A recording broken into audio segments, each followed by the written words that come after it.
channel. My name is Joanna, and this is Joanna Budget. Today we're going to make homemade chicken nuggets. My family loves these. I just started making them recently, and they absolutely, totally love these. I have a recipe that I'm going to loosely follow. Basically, the recipe calls for 2 pounds of chicken. You need 2 eggs, 2 teaspoons of salt, a cup of cornstarch, 1 cup of water, 1.5 tablespoons onion powder, 1.5 tablespoons garlic powder, 1 tablespoon paprika, 1.5 teaspoons pepper, and 1 cup flour. And I also add some honey. This is not in the recipe that I have, but that's just what I do. However, I am not going to use onion powder. I'm going to use paprika, garlic powder, and then seasoned salt, which does have garlic and paprika in it, so there's really no point in using the garlic and paprika, but we're going to add a smidge more. And salt and pepper, which is in these things here. I'm having an aversion to paprika right now, or not paprika, but garlic, or oh my gosh, really? So I'm having an aversion to onion powder. Everything that I have used onion powder in recently just tastes gross to me. So I'm leaving it out. Normally I use it, but for some reason lately I just don't like it. And that's the only thing that I can think of that has been the common denominator, unless it's garlic, but I love garlic, so there's no way it's the garlic powder. Unless my onion powder is bad, but it's really not that old, so I'm not sure. Okay, so this calls for 2 pounds. This was 2, 4, 6, 7 chicken breasts. I am doing this in bulk prep. So I am going to do this in 2 pound increments, or thereabouts. Depends on how much is here. I guess I should have weighed it all out before I went to putting it in, but we'll see what happens. But my food processor will not hold all of this chicken. It will crap out and it will not do the job. So we definitely have to do it in 2 pound increments. And then instead of touching the raw chicken, I'm going to use a bag because, yeah, I wish I had gloves. I need to buy some gloves. So I'm just going to weigh out 2 pounds of chicken with my little baggy hand.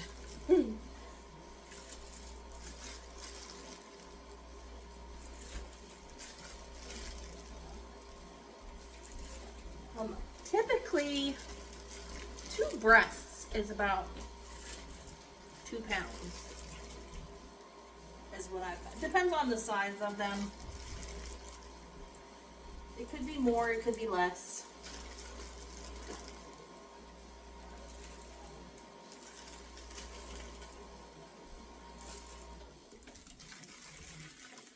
I think my breasts were, some of them were kind of small. So I may not get 3 batches. I don't know. We'll see. That doesn't look like another 4 pounds of chicken. But anyway. So in this, you are going to blend the chicken, 1 egg, and then you're going to add the salt. And it's 2 teaspoons of salt.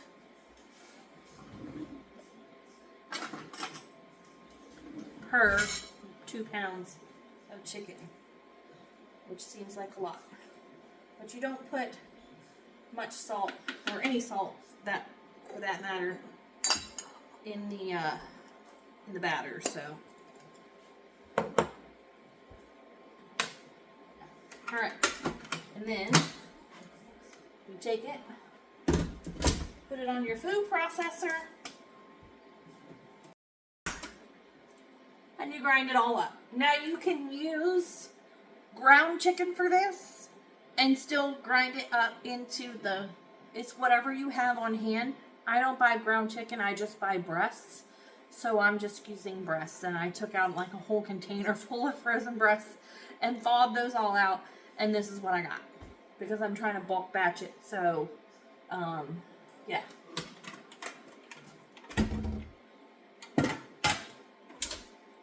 So that's the nastiness that you're gonna get. All right, so I'm gonna finish doing this, and then I will be back and show you the next steps. All right, so this was just over 4 pounds, like 4.7 pounds, I think. So almost 5 pounds. So anyway, this is what I'm going to do. I'm going to take my little cookie scoop. It's 1 tablespoon, I think, cookie scoop. Scoop it out. Plop it on the tray. And then I'm just going to smash it down. And then my hands are not all over the chicken. Smash it down to whatever thickness. If you have gloves and you don't care to touch the chicken with your gloved hands, then you are more than welcome to just take it straight out of the goo and form it. And like I said, if you're going to do all the steps in one, then you would form it, put it in the cornstarch, and then put it in your wet batter, and then drop it straight into your oil. But since I'm going to have so many, I'm going to do it bulk style, freeze each step. I just formed a nugget, as you can see here. And then I'm just going to fill this up, pop this one in the deep freezer. I have a big giant deep freezer right behind you. And yeah, that's how I'm going to go. I'm going to do this, and then I'll be back and show you the next step. I am back. These I just pulled out of the freezer. They're not really as solid as I'd like them to be. All right, so I've got all of them made, and I put them in the freezer. They haven't been in there as long as I would like to, but it is 6:25 p.m. on a Sunday, and we need to get dinner done, so I need to get these done. So we'll see how this goes. The first step you're going to do is you're going to take some cornstarch. Now, the recipe says you're going to take 1 cup. I will probably do 1 cup for all of it. I typically try not to put the whole cup out because I don't want to waste the cornstarch. And so if you put a whole cup out, or 2 cups, since this is a little over 2 of the suggested serving sizes to make for this recipe, you would put 2 cups in here. And I'm just not going to do that. I think I just put like about a half a cup. And then I'll add some as needed so that I don't put a whole bunch of cornstarch in here and then contaminate it and have to throw it away.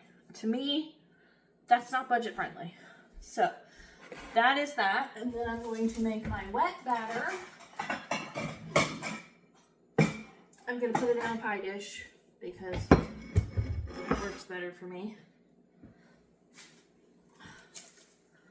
So the wet batter is going to be 2 eggs, 1 egg if you're only doing 1 portion. So 1 egg, 1 cup of water,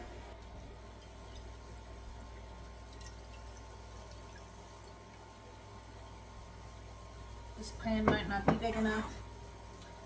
And you're going to do your spices. So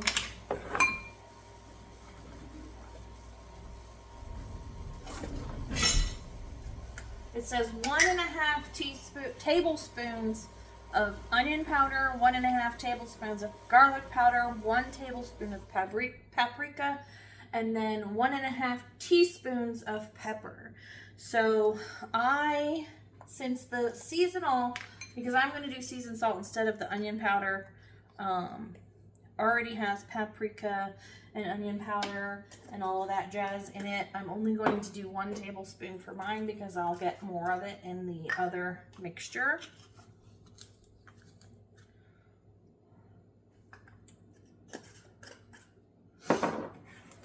And then I'm going to do, I'm gonna have to buy some more. 3 tablespoons of the seasoned salt. So they're probably going to be a little bit salty. And a tablespoon of pepper. And then it's 1 cup of flour per batch, so I will be putting 2 cups of flour in mine.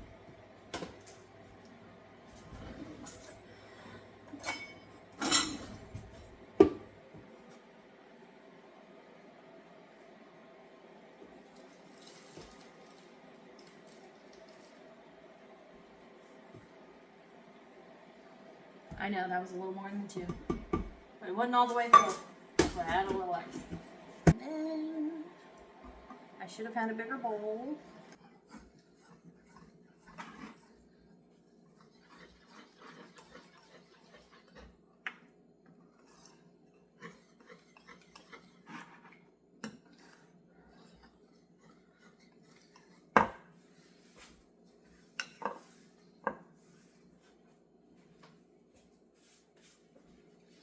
Alright, it is not going to be a super runny batter, but I think I need a little bit more. I want it to be so it will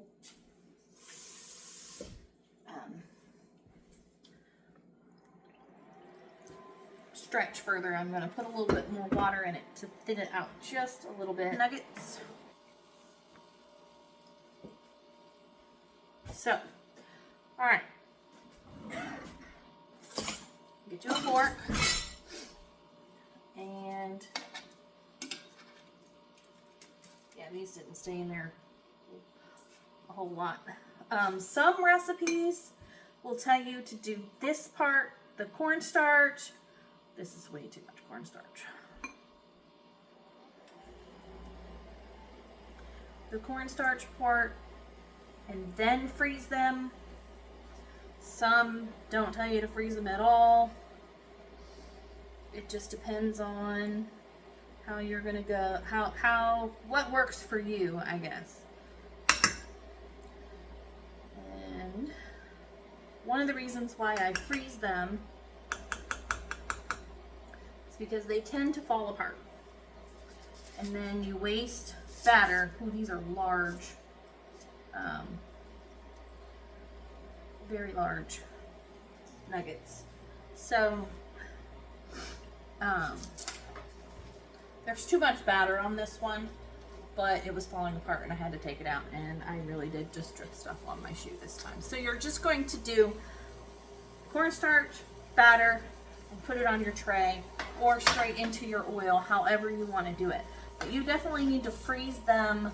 In my opinion, they need to be almost completely frozen through in order for you to be able to not waste so much of your batter. I don't want the nuggets to be completely drowned in batter.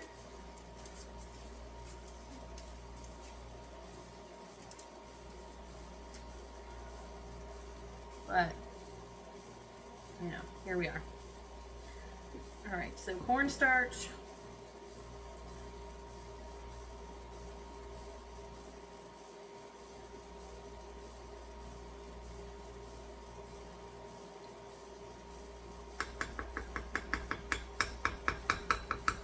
Shake off as much excess batter as you can get. And I am going to actually pop these back in the freezer after I fill a tray.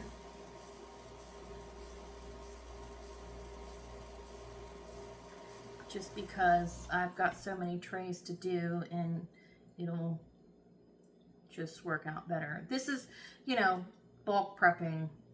When you bulk prep, you just kind of have to do it that way, in my opinion. All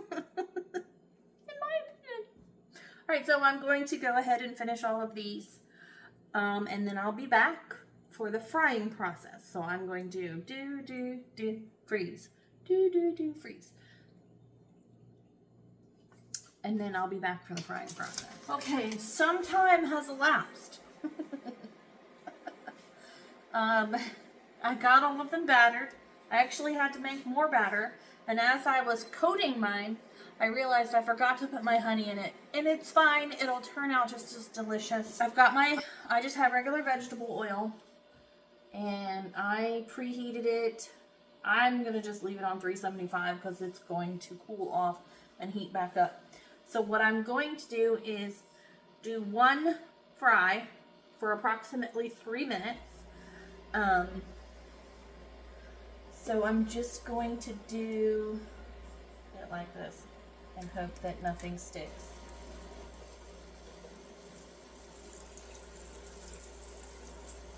Like I said, we're going to do it for about 3 minutes on this first fry. Is only going to be 3 minutes. They will not be completely cooked through or as crispy as you would like them on this first fry. What happens is if you do the first fry for about 3 minutes, you put it out and you let it cool off, you let it rest. And then you put it back in for about 2 more minutes. Then you're going to have a crispier, theoretically a crispier batter once it's all done. What I do is, since I bulk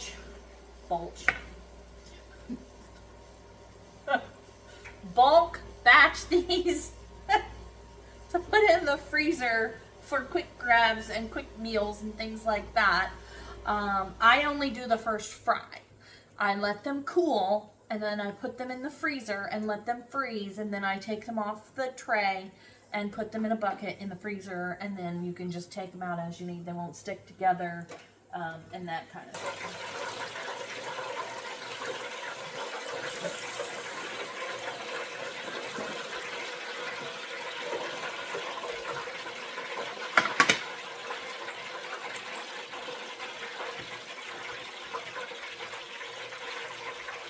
So, they are not all the way done yet.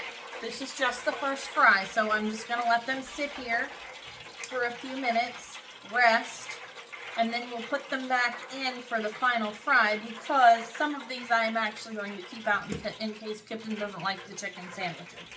So this time I'm going to put the fry basket in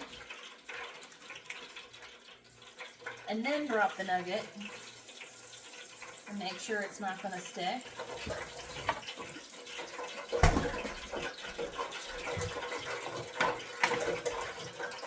Whew. These look so much better than the last batch.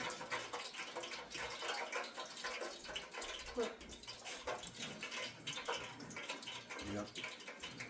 Alright, so this is just the first fry. I'm going to let them rest for a few minutes, and then I'll come back, do the second fry, and then they will be done. And I'll be done with you. Okay, so they've rested for a couple of minutes. It doesn't have to be long, just a couple of minutes. And if you're doing batches and you've got a large batch, then you can just do, a small batch, put it to the side, let it rest while you're doing the rest of them. And that's how I usually do it. I just rotate. I just get through them all on their first batch or their first fry. Jeff's over here making mac and cheese to go with dinner. So if you hear macaroni bouncing around in the background, it's Jeff. So yeah, I just do the whole first fry. Let them, by the time you get to the end, the first ones are rested, and then you just fry them in, my hands are doing weird things, in sequential order, or whatever the word is I'm trying to find. So now I'm going to do the second fry, and these things look so good. The second fry is to just make sure that they're completely done and golden brown, and I'm actually just going to I'm just going to do half and half again, because I don't want to overcrowd it and then not get done completely. All right, second fry in. And we're only gonna do 2 minutes.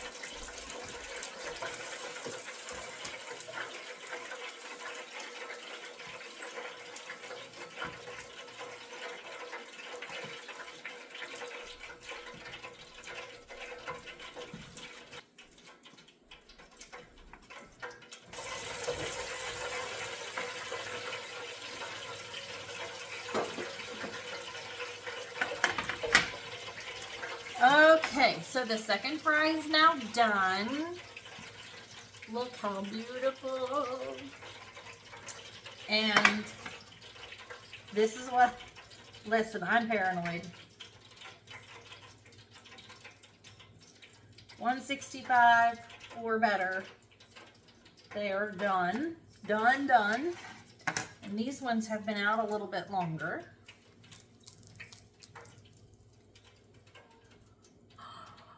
Yum!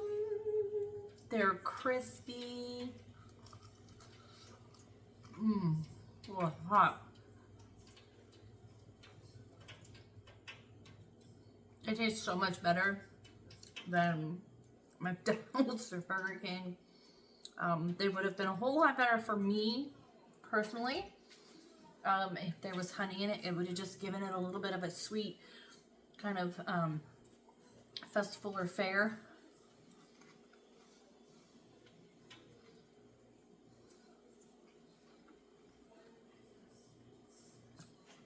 You gotta make it. They're just absolutely yummy. All right. Hopefully you liked the video. I am a hot mess in the kitchen, and I may not explain everything perfectly. So if you have any questions, please don't hesitate to ask anything in the comments. And so make sure you like, subscribe, hit the bell, do all of the things. And as always, we love you, and we hope you have a very blessed day. See you in the next video.